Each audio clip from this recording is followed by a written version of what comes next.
নমস্কার সম্মানীয় শ্রোতা। আজকের ওদের অনেকদিন পর কলমি শাকটা দিলাম, কারণ একটা ছোট বাচ্চা ছিল ভাঁড়ে।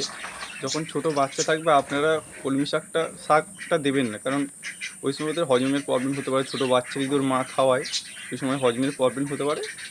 আপনারা তখন কলমি শাকটা দেবেন না। ওই 1 মাস পর দিয়েছি কলমি শাকটা, ওরা খেতে ওই জন্য আরও বেশি খেতে পছন্দ করে। তো তাড়াতাড়ি দানা না খেয়ে কলমি শাকটা খেতে আসে। কলমি শাকটা খেতে ওরা খুব পছন্দ করে। মাঝে মাঝে আপনার যখন যদি বাচ্চা না থাকে সপ্তাহে 1 দিন 2 দিন আপনারা দিতে পারবেন। দিলে আপনাদের পাখিগুলো শরীরে ঠিক ক্যালসিয়াম প্রোটিন এগুলো পাবে কলমি শাক থেকে। আর এখন তো বর্ষাকাল পড়ে গেছে, আপনারা চেষ্টা করবেন যাতে রাত্রিরে জলটা ওদের ভাত থেকে ওই খাবার পাত্রের জলটা রাত্রিরে বের করে দিলে ভালো হয়। দিয়ে নতুন জল সকালবেলা দিলে তাহলে ওদের ঠান্ডা লাগার সমস্যাটা একটু কমে যেতে পারে। কারণ বর্ষাকাল পড়ে গেছে, খাওয়ার জন্য করছে। আর আপনার কলমি শাক দিয়ে একটু দড়িতে যদি নেটের মধ্যে বেঁধে দিলে আপনাদের একটু ভালো হয়। পাখিটা তার টানাটানে খেতে পারবে ভালো করে। নিজে এমনি ফেলে রাখলে ওরা অতটা খেতে পারে না। এরকমভাবে তো ওরা খেতে পছন্দ করে খুব ভালো।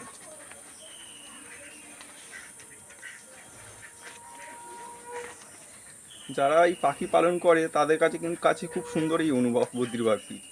তারা কিন্তু লাভ লোকসানের কত হিসেবটা করেন। তারা চেষ্টা করে তাদের পাখিটা যেন সুস্থ থাকে, ভালো থাকে। তারা এইরকমই ভাবে। আর পাখি পালন এক ধরনের শখ, যে মনকে সুস্থ ভালো রাখে। তাই আমরা বাড়িতে পাখি কিনে আনলে আমাদের পরিবারের সদস্যের মতো পাখিকে যত্ন করতে হবে।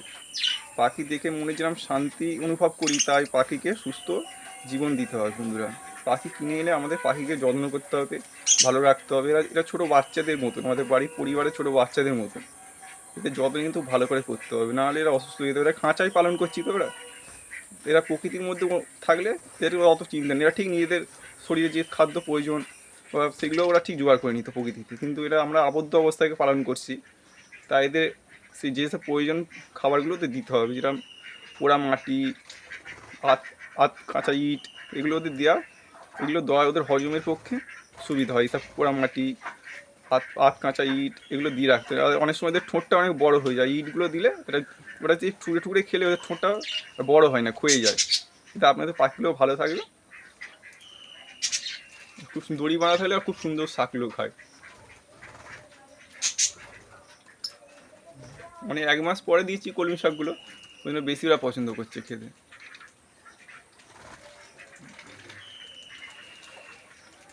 এই সাদা পাখিরা খুব এই চান করে, খুব বেশি জল দিলেই এই চান করবে।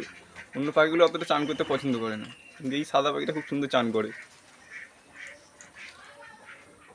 হলুদ পাখিটা আবার সমুদ্রের ফেনাটাও খাচ্ছে। আপনারাও সমুদ্রের ফেনাটা দিয়ে রাখবেন। পাখি পালনটা কিন্তু খুব সুন্দর একটা অনুভব, যারা পালন করে তারাই জানে। লাভ লোকসানের হিসাবটা বড় কথা নয়, এদের দেখে যে আমরা সুখ অনুভব করি, ভালো লাগে মনটা।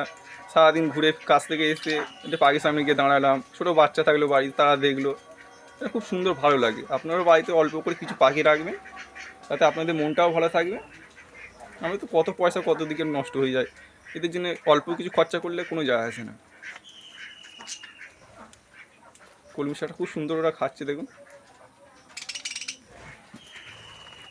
আপনার চেষ্টা করবেন কলমি শাকটা কোনো নেটের মধ্যে দড়ি দিয়ে বেঁধে দিলে ওদের সুবিধা হয়। টেনে টেনে নিচে রেখে দিলে ওরা কতটা ভালো করে টেনে ছিঁড়ে খেতে পারে না। আর একদম ছোটো বাচ্চা থাকলে কিন্তু শাক দেবেন না। অন্তত 1 মাস পাখির বাচ্চা যখন বয়স হয়ে যাবে তখন কলমি শাকটা দেবেন। তাহলে ছোটো বাচ্চাদের হজম করতে পারবে না, হজম শক্তিটা অত ভালো হয় না তো।